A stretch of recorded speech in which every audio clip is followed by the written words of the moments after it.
Hey guys, welcome back. Winter is just about here, and in my neck of the woods, it gets cold. Really cold.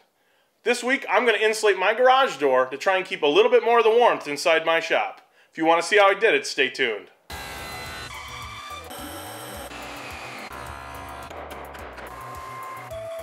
I had some 2-inch rigid foam insulation lying around my shop for quite some time. It's been around for so long that it kind of turned itself into a shelf. I figured I would put it to good use. You can start off by getting some measurements of your garage door panels. Then you can move on to cutting the foam. There's numerous ways in which you can cut the foam. I employed just about every method to see which way was quickest. Trying to draw straight lines with a speed square, and then I realized that I had a drywall T-square, so I figured why not use that. A sharp knife makes cutting the foam a whole lot easier. You can use that, or a circular saw, a jigsaw, or your bare hands, but I suspect you'd get better results using some tools. However you decide to go about it, you can now make your pieces to the sizes that you measured on the garage door. I quickly discovered that my pieces of foam were just a little bit too thick for my garage door panels. My rigid foam insulation was 2 inches thick. The inside dimension of my garage door panels was roughly 1 3/4 inches thick.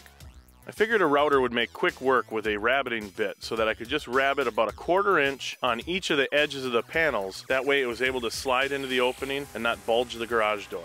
If you're going to be purchasing materials to insulate your garage door, you can always purchase whatever fits your garage door. The upper lip or channel of my garage door panels was actually a little bit wider than the bottoms. So my plan was, once the rabbets were cut in the pieces of foam, I would then slide the foam pieces into the garage door panel, rotate it in place, and then slide it down, evening out the gap. I wanted to ensure that my panels were as tight as I could possibly get them, making certain that I didn't have to use any type of adhesive to keep the panels in place. There was a little bit of trial and error on the first piece, but once I got that one in place, I could then just duplicate any similar sizes.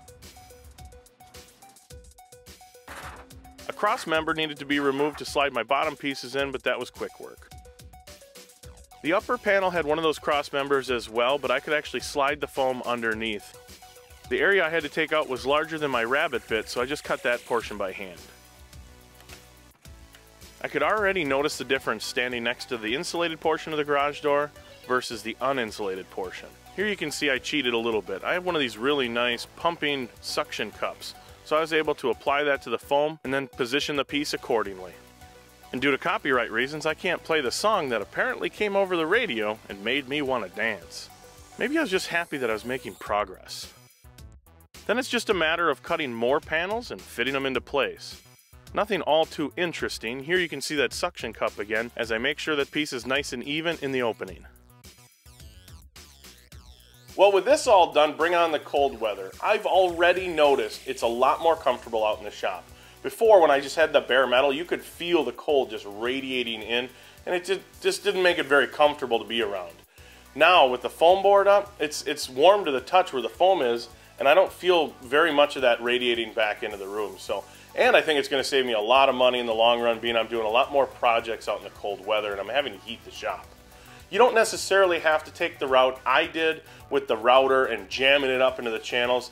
That was definitely a lot more time consuming, but I'm kind of particular how I do things, but you could always just take the smaller pieces and cut them undersized to the opening, maybe 1/4 inch, and then just glue them on with some foam board adhesive. You want to use stuff specifically designed for foam board or expanded polystyrene, because any type of solvents are actually going to eat up the insulation, and it just won't work. But I'm really happy how it turned out. I'll most likely paint the inside surface of the foam white, just because, like I said, I'm particular how things look. But I mean, it's fine as it is. It's just an aesthetics thing. Either that, or come spring, I was thinking I might take some 1/8 inch hardboard and either screw it or rivet it to each of the door panels. That way I can even put some insulation in here, and it would be just that much better. And then the hardboard would be a lot more durable than just painted foam. But that pretty much wraps it up for me for this week. Until I see you guys next time, have a good one.